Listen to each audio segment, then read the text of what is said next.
TV next मराठीच्या विजयी भव या विशेष एपिसोडमध्ये आज आपण जिल्हा परिषद मतदारसंघातील जे तडफदार आणि विकासाच्या दृष्टिकोनातून मोठं काम करणारी जी व्यक्ती आहे, युवक आहेत, असे आपले राधानगरी तालुक्यातील राशिवडे बुद्रुक जिल्हा परिषद मतदारसंघातील माजी जिल्हा परिषद सदस्य विनय राजेंद्र पाटील यांच्याशी आपण वार्तालाप करणार आहोत. आपल्या टीव्ही नेक्स्ट मराठीच्या व्यासपीठावर आदरणीय विनय राजेंद्र पाटील यांचं मी या ठिकाणी स्वागत करतो. नमस्ते सर. रामकृष्ण हरी. रामकृष्ण हरी. आगामी स्थानिक स्वराज्य संस्थांच्या निवडणुकांचा बिगुल आता नगरपालिका आणि पंचायत समितीच्या माध्यमातून वाजलेला आहे. डिसेंबरमध्ये या निवडणुकीचं मतमोजणी निकाल समोर येतोय आणि त्यानंतर जिल्हा परिषद आणि पंचायत समितीच्या निवडणुकांचा कार्यकाल सुरू होतोय. निवडणुका ह्या खूप प्रदीर्घ प्रतीक्षेनंतर आता सगळ्या समोर येत आहेत आणि गेल्या 2022 पासून ते आज 2025 पर्यंत तुम्ही जरी प्रशासक जिल्हा परिषदेवर असलं तरी तुमचा जनमानसाची जो काही संवाद आहे जनमानसाच्या सोबत तो दुरावलेला नाही. तुम्ही लोकांच्या संपर्कात आहात. कशा पद्धतीनं राशिवडे बुद्रुक या जिल्हा परिषद मतदारसंघातून तुमची मोर्चे बांधणी असणार आहे? राशिवडे बुद्रुक जिल्हा परिषद मतदारसंघातून राष्ट्रवादी अजित पवार गटातून आज तुमचं नाव त्या ठिकाणी फायनल आहे आणि कशा पद्धतीनं तुम्ही जनतेसमोर पुन्हा एकदा तुम्ही जाणार आहात?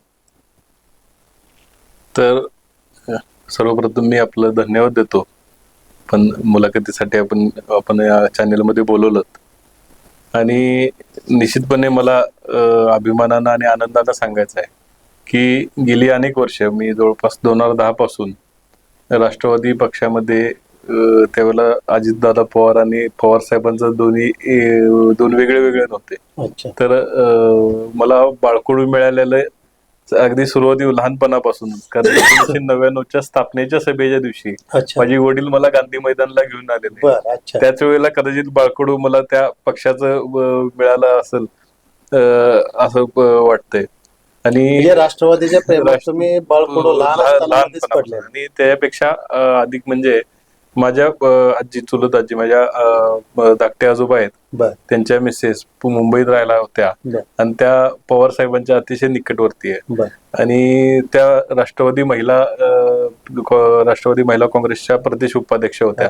त्यांच्याकडून मला सातत्यानं पक्षाविषयी काय ऐकायला मिळायचं, पवार साहेबांच्या विषयी ऐकायला मिळायचं आणि ते हळूहळू वाढत गेलं आणि त्याच्या विषयीचं एक अट्रॅक्शन खूप म्हणावं लागेल, ते वाढत गेलं.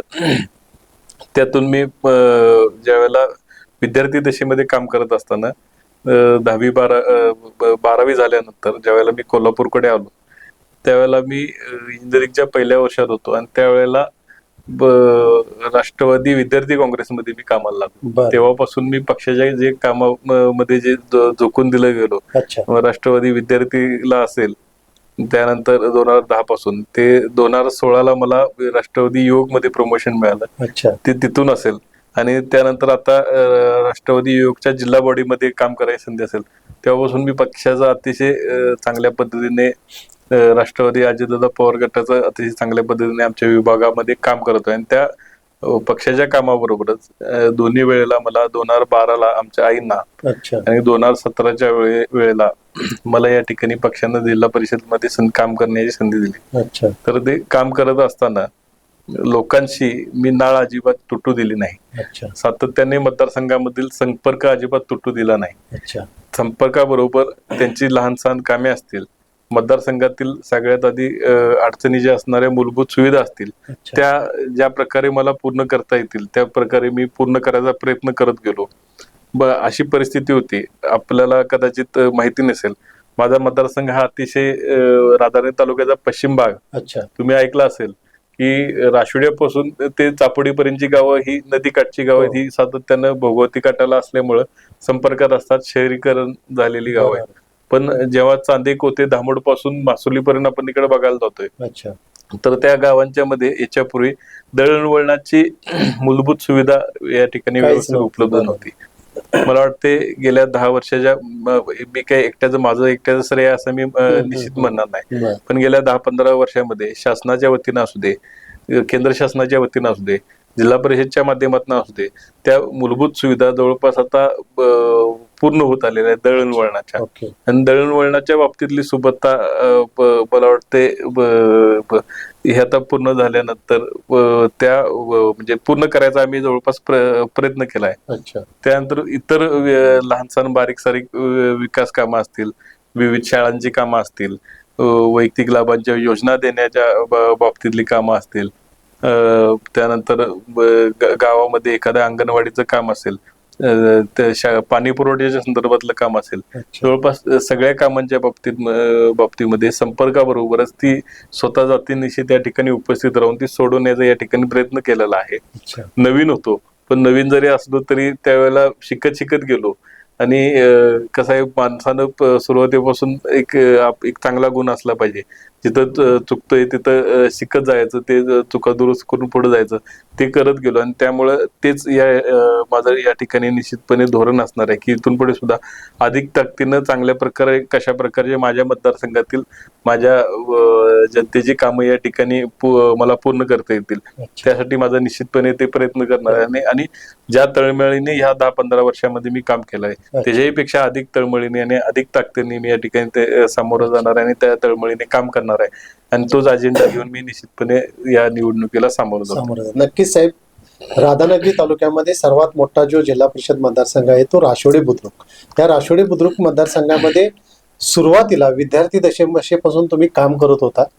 तुमचं काम आणि समाजाशी जोडलेलं नातं पाहून राष्ट्रवादी काँग्रेसनं तुम्हाला ऑफर केली की जिल्हा परिषदला तुमचा उमेदवार उभा करा.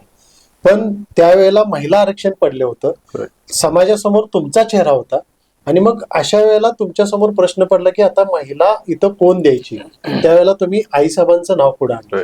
पण आईसाहेबांचं नाव पुढे आणलं असताना घरामध्ये राजकीय वारसा असा कोणताच नव्हता. तुम्हीच लहानपणापासून या सगळ्या गोष्टीमध्ये पुढे होता. मग आईंना तो धक्का बसला नाही का, की किंवा कशा पद्धतीनं तिथं आईने तुम्हाला साथ दिली, तुमचा एक विश्वास संपादन झाला, तुम्ही पुढे गेला?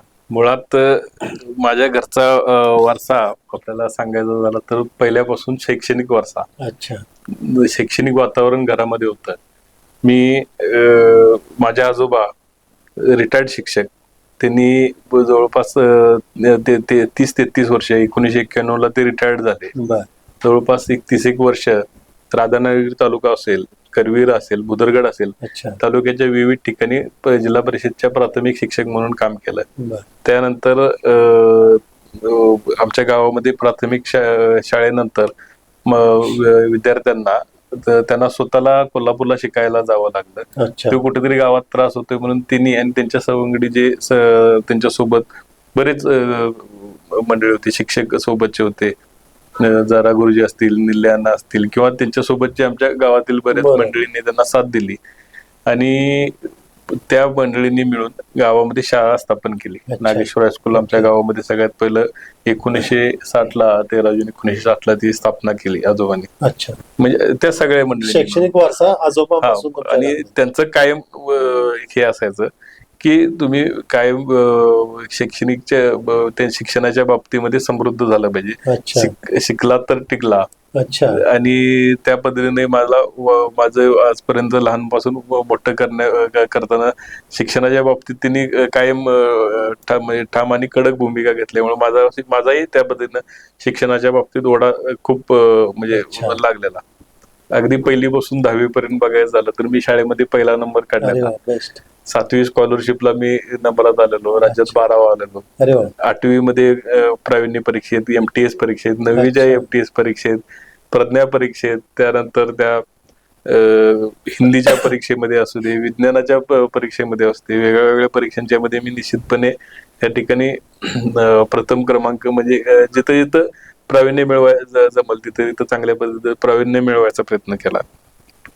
आणि अगदी MCC मध्ये सुद्धा मी आपल्या कोल्हापूर जिल्ह्याचं नेतृत्व करायला त्यावेळेला मला संधी मिळालेली राज्याची. त्यावेळेला स्पर्धा ऐन वेळेला रद्द झाल्या, पण मी तिथं राज्यापर्यंत पोहोचलेलो, इथपर्यंत म्हणजे त्याच्यात होतो. आणि ऐन वेळेला ज्यावेळेला 10वी-12 मी 10वीचं शिक्षण पूर्ण करून 11वी-12वीला शिक्षणाला मी पुण्याला गेलो. त्यावेळेला IIT करायचं ह्या हेतूने मला वडिलांनी म्हणजे माझे त्या पद्धतीनं एका क्लासला सिलेक्शन झालं, तिथं शिकायला गेलो. आणि अशा एका वळणावरती म्हणजे कदाचित इकडच यायचं, येऊन या जनतेची सेवा माझ्या हातनं घडायची होती. आणि मी पुन्हा एकदा मला तिथं करमलं नाही म्हणा पुण्यामध्ये, आणि परत गावच्या ओढीने इकडे आलो. संजीवन इंजिनिअरिंग टेक्नॉलॉजी मध्ये 12वी नंतर इंजिनिअरिंगला तिथे ऍडमिशन घेतलं.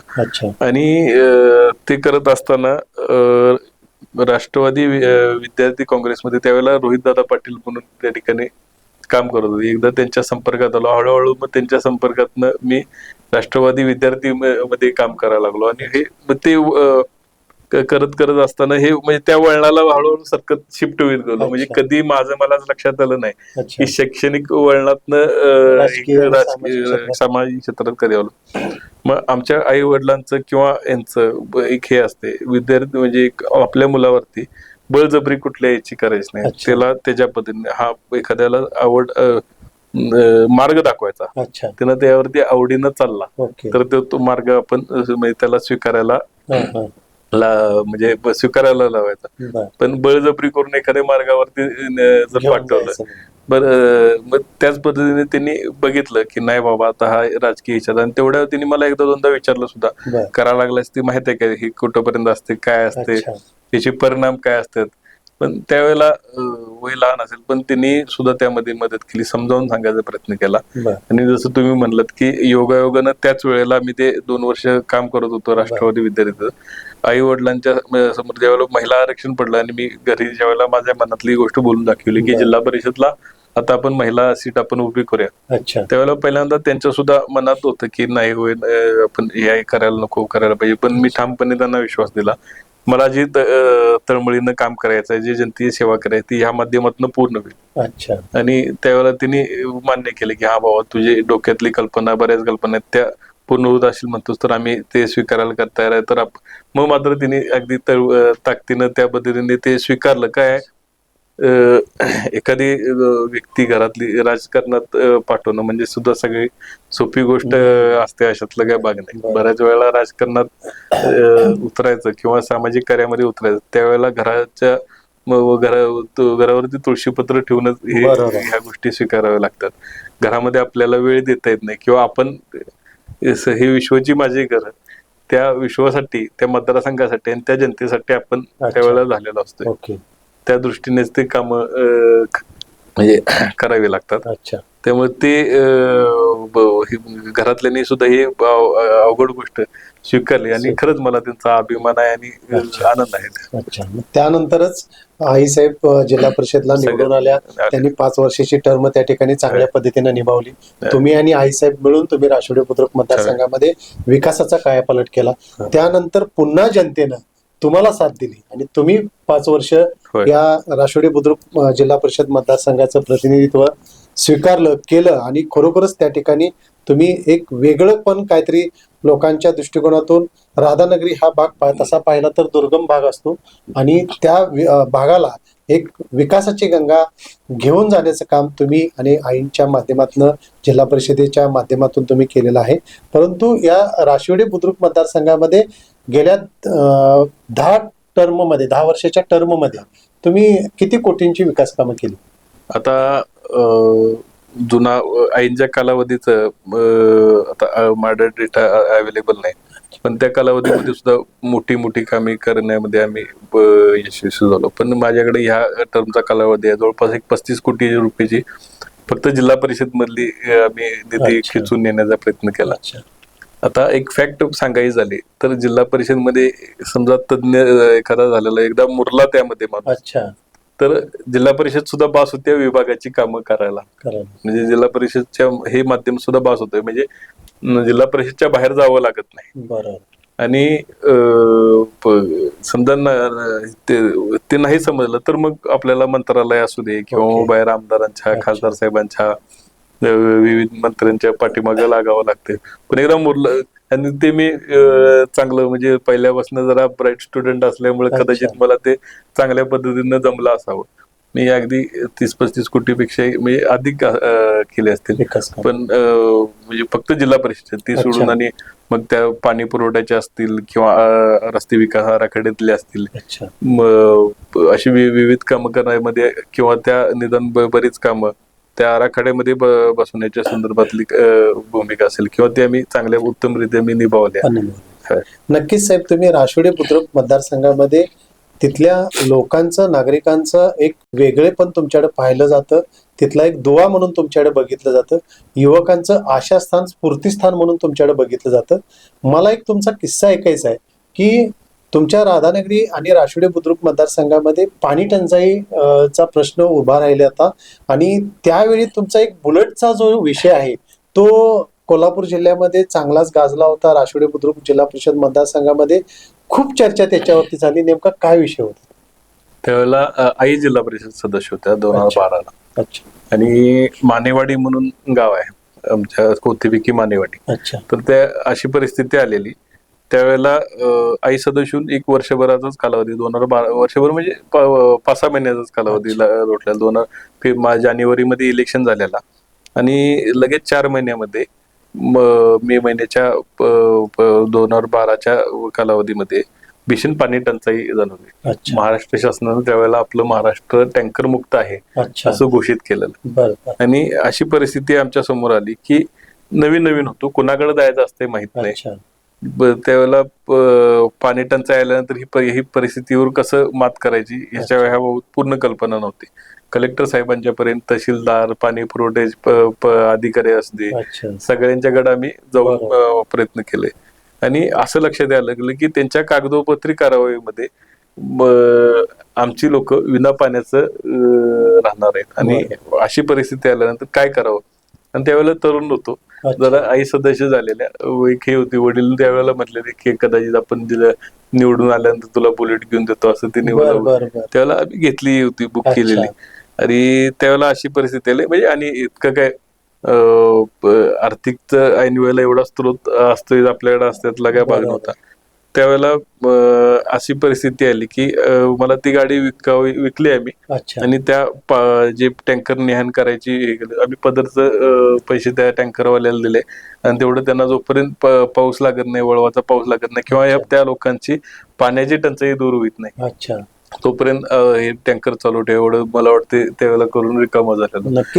आणि मग त्यानंतर त्या गावाला जवळपास मोठी कोट्यवधीची पाणी स्कीम त्यानंतर मंजूर करून वगैरे घेण्यात त्यावेळेचे आमदार KP पाटील साहेब असतात, या मंडळीने आम्हाला मदत केली आणि ते झालं. पण तोपर्यंत काय करायचं हा जे होता ते मार्ग, कारण पाण्याची टंचाई 1 तासासाठी झाली जाणवली, 1 दिवसासाठी जाणवली किंवा 1 महिन्यासाठी टंचाई ती तेवढं सुद्धा माझ्या भागातल्या लोक मायबाप जनतेला कमी पडू द्यायचं नाही, एवढं माझं निश्चितपणे. नक्कीच कोल्हापूरच्या जिल्हा परिषदेच्या एक इतिहास पाहिला तर त्या इतिहासामध्ये आई निवडून आल्यानंतर वडिलांनी जी घेऊन दिलेली होती नवी कोरी बुलेट, ती बुलेट ज्या वेळेला पाणी टंचाई राशिवडे बुद्रुक मतदारसंघामध्ये ज्या वेळेला लोकांना भासवली, त्या लोकांची तहान भागवण्यासाठी सरांनी त्या ठिकाणी आपली वडिलांनी घेतलेली बुलेट विकून त्या आलेल्या पैशातून तिथं टँकरचं सोय करून त्या लोकांना पाणी देण्याचं काम केलं. हे खूप मोठं भाग्याची गोष्ट आहे साहेब.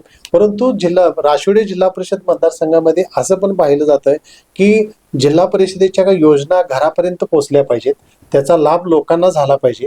मग ती योजना घेण्यासाठी जी कागदपत्र लोकांना गोळा करायला लागतात, त्या कागदपत्रांसाठी लोकांची दमछाक होते.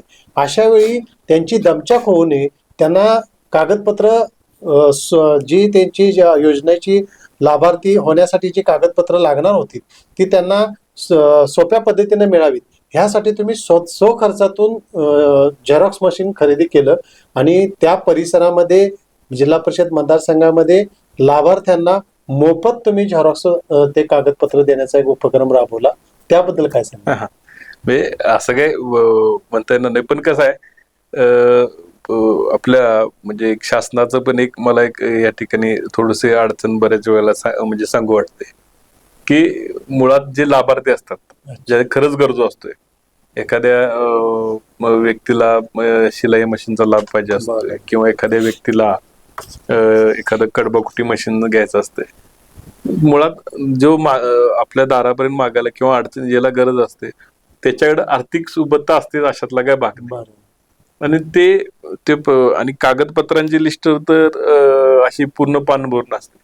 तिनं ते आणायची किंवा गोळा कधी करायची. मग मी त्या जिल्हा परिषद मध्ये काम करत असताना म्हणजे आईंच्या कालावधीमध्ये काम करताना मला ते जाणवलं की एकदा सांगितल्यानंतर बऱ्याच वेळेला अशा गोष्टी व्हायला लागल्या की कागदपत्र एखाद्या माणसाला सांगितले की लिहून गेला की तो तिकडच. कारण ते आणायचं कवा आपल्या त्याच्या कामातनं तो व्यापातनं वेळ माणूस माझा काढणार कवा आणि हे कवा करणार. मग त्याच्यापेक्षा मी बऱ्याच वेळेला म्हणजे माझं फारसं मोठं यात कौतुक आहे अशातला काय भाग नाही. ते शेवटी माझं कर्तव्यच आहे. पण त्या शक्य तेवढ्या व्यक्तींच्याकडनं मी स्वतःच त्यांच्याकडनं ओरिजिनल कागदपत्र घेत होतं आणि मीच माझ्याकडचं मी बोललो आता बाहेर त्यांनी जाण्यापेक्षा आपल्याकडे जवळ मशीन आणून ठेवूया. ते मशीन विकत घेतलं आणि त्या मशीनवरती आपणच ते कागदपत्रांचं काढून बंच वगैरे सगळं तयार करून मग त्या ह्याच्या योजना असतील, वैयक्तिक लाभाच्या योजना असतील, पेन्शनच्या योजना असतील किंवा आणि शेवटी त्यांच्या अडचणीचं काही पण असते ते लोकांना कुठलीही अडचण भासली तर ती त्यांना पूर्तता करून देण्याची जबाबदारी तुम्ही सोपवलेली आहे. नक्कीच राष्ट्रवादी बुद्रुक मतदारसंघामध्ये आमच्या टीव्ही नेक्स्ट मराठीच्या टीमनं जाऊन तुमच्या परिसरामध्ये सर्वे केला असता त्या ठिकाणी गेली 10 वर्ष या जिल्हा परिषद मतदारसंघाचं प्रतिनिधित्व विनय राजेंद्र पाटील करत आहेत आणि त्यांनी खरोखरच आमच्या या परिसराचा नंदनवन केले अशा काही प्रतिक्रिया त्या भागातून जनतेच्या समोर आलेल्या आहेत. आमच्या टीम सर्वेच्या माध्यमातून आपल्याला तो पाहायला भेटेलच. मी पत्रकार सागर दुंदरे राशिवडे. आपण राशिवडे जिल्हा मतदारसंघातील विविध विकास कामासंदर्भात जाणून घेऊया मतदारांच्याकडून प्रतिक्रिया. नमस्कार, मी संदीप आनंद लाड. तर राशिवडे जिल्हा परिषद मतदारसंघामध्ये इच्छुक उमेदवार म्हणून विनय राजेंद्र पाटील आहेत. सर्वसामान्य कार्यकर्ता असल्यापासून विनय राजेंद्र पाटील या मतदारसंघामध्ये अतिशय चांगल्या पद्धतीनं काम करत आहेत. त्यांच्या मातोश्री सौभाग्यवती दीपा राजेंद्र पाटील यापूर्वी जिल्हा परिषद सदस्य होत्या आणि त्याने देखील मतदारसंघामध्ये अतिशय चांगल्या पद्धतीनं वाडी वस्त्यावरती पोचून अतिशय चांगल्या पद्धतीनं काम केलेलं होतं आणि त्यांचाच वारसा घेऊन गेल्या जिल्हा परिषदेच्या निवडणुकीमध्ये विनय राजेंद्र पाटील यांनी आपल्या प्राध्यापक पदाचा राजीनामा देऊन म्हणजे एक उच्च शिक्षित इंजिनियर असून देखील एका डिप्लोमा कॉलेजमध्ये ते प्राध्यापक म्हणून काम करत होते. परंतु त्या पदाचा राजीनामा देऊन एक सामाजिक आवड म्हणून या वाड्यावस्त्यांच्यापर्यंत पोचलेल्या मतदारसंघापर्यंत त्यांनी जनसंपर्क ठेवला आणि गेल्या पंचवार्षिक निवडणुकीमध्ये ते जिल्हा परिषदमधून अतिशय चांगल्या मताने निवडून आलेत आणि अतिशय चांगल्या पद्धतीचं काम म्हणजे त्यांचं उल्लेखनीय काम म्हणायचं झालं तर मानेवाडीसारख्या छोट्या गावामध्ये पाणी पुरवठ्याची व्यवस्था नसताना देखील आपली स्वतःची बुलेट विकून त्या ठिकाणी त्यांनी पाण्याचा टँकर भेट म्हणून दिलेला होता. हे त्यांचं उल्लेखनीय काम आहे आणि अनेक ठिकाणी सर्वसामान्य विनयशील नेतृत्व म्हणून त्यांच्याकडे बघितलं जाते आणि सर्वसामान्य घरांच्यापर्यंत पोचलेला एक सर्वसामान्य नेता म्हणून ते उदयास आलेले आहेत. त्यामुळे त्यांचं काम हे उल्लेखनीय आहेच. आपण ज्या ठिकाणी उभा आहोत त्या ठिकाणी हे राशिवडे गावातील इंदिरानगर वसाहत आहे. या ठिकाणी देखील 12 बोलीदार लोक राहतात आणि या ठिकाणी सांस्कृतिक कार्यक्रम सर्वसामान्य घरातील लोकांचे कार्यक्रम व्हावेत आणि या ठिकाणी असणारं जे बिरदेव तरुण मंडळ आहे त्या बिरदेव तरुण मंडळाचा देखील गणेशोत्सव खूप मोठ्या प्रमाणात होतो आणि मग त्यासाठी आवश्यक असणारा जो सांस्कृतिक हॉल होता त्यासाठी विनय पाटील यांनी आपल्या फंडातून 10 लाख रुपये मंजूर केले आणि हा अतिशय चांगल्या पद्धतीनं हॉल या ठिकाणी बांधलेला आपल्याला पाहावयास मिळेल. म्हणजे त्यांचं राशिवडे आणि या राशिवडे जिल्हा परिषद मतदारसंघातील मासुर्ले खोऱ्यापर्यंत अतिशय चांगल्या पद्धतीचं काम आहे आणि त्यांना जर तिकीट मिळालं तर निवडून येण्याची 100% खात्री आम्हा सर्वसामान्य कार्यकर्त्यांना वाटते. त्यामुळे त्यांना निश्चितपणे तिकीट मिळावं अशी सर्वांची अपेक्षा आहे. आपण जाणून घेऊया राशिवडे जिल्हा परिषद मतदारसंघात कोणत्या प्रकारे काय काय कामं झालीत हे आपण थेट मतदारांच्यावरून जाणून घेऊया. नमस्कार, माझे नाव मयुरी लुगडे. विनूभैया यांनी ज्यांना मदत आहे त्यांना खूप मदत केलेली आहे. तसेच त्यांनी रस्ते बांधणे, शाळा सुविधा, दवाखान्यात आरोग्य सुविधा सगळे काही चांगली कामं केलेली आहेत. त्यांना गरजूंना खूप मदत केलेली आहे. ज्या गरजू आहेत त्यांना ते नेहमी त्यांच्यासाठी धावून जातात. त्यांचे खूप म्हणजे उपकार आहेत प्रत्येकावर. ते सगळी कामं चांगली करतात आणि त्यांना या आता होऊ घातलेल्या म्हणजे आता निवडणूकचे आरक्षण पडलेलं आहे. आता निवडणुकीची बिगुल वाजलेली आहे आणि येत्या काळात भावी जिल्हा सदस्य म्हणून तुम्हाला कोण म्हणजे काय वाटेल ते त्यांना पुन्हा संधी द्यावी काय असं तुम्हाला काय वाटते? आता ह्या मतदानात विनोबायांना संधी मिळायलाच पाहिजे आणि तेच निवडून येणार ही याची आम्हाला खात्री आहे.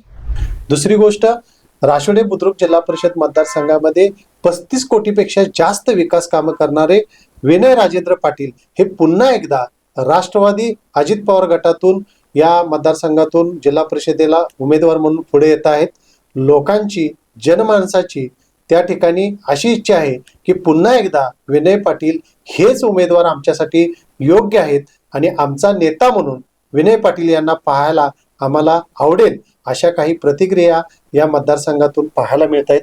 तुम्ही गेली 10 वर्ष राशिवडे बुद्रुक जिल्हा परिषद मतदारसंघाचं प्रतिनिधित्व करताय. जिल्हा परिषद म्हणजे मिनी मंत्रालय आहे आणि या मिनी मंत्रालयाच्या माध्यमातून राशिवडे बुद्रुक परिसरातील जी 19 ग्रामपंचायत आहेत, 17 ग्रामपंचायत आणि 35 ते जवळपास लहान वाड्या वस्त्या 60 ते 62 वाड्या वस्त्या ज्या आहेत त्या परिसराचा त्यांनी विकासात्मक काय पायापालट केलेला आहे. आणि या ठिकाणी कुठल्याही शासनाची योजना या ठिकाणी मिळालेली असं कधी झालेलं नाही. त्यांनी आपल्या परिश्रमातून आणि वेळ देऊन विनय राजेंद्र पाटील यांनी त्या ठिकाणी शासनाच्या योजना घराघरापर्यंत पोहोचवण्याचं काम केलेलं आहे. स्वतः मेकॅनिकल इंजिनियर आहेत आणि त्या माध्यमातून अतिशय लहानपणापासूनच हुशार असलेले हे विनय पाटील यांनी आपल्या बुद्धी कौशल्यातून राशिवडे बुद्रुकचा विकास खूप मोठ्या पद्धतीने केलाय. पण पुन्हा एकदा मी साहेब, मला या निमित्तानं तुम्हाला विचारायचं आहे की तुम्ही प्राध्यापक होता, प्राध्यापकाची नोकरी करत होता, जिल्हा परिषद सदस्य झाल्यानंतर तुम्ही प्राध्यापक जे नोकरीचा राजीनामा देऊन तुम्ही जनसेवा करायला लागला, याबद्दल मला थोडक्यात माहिती आहे. असं का केलं तुम्ही, राजीनामा का दिला?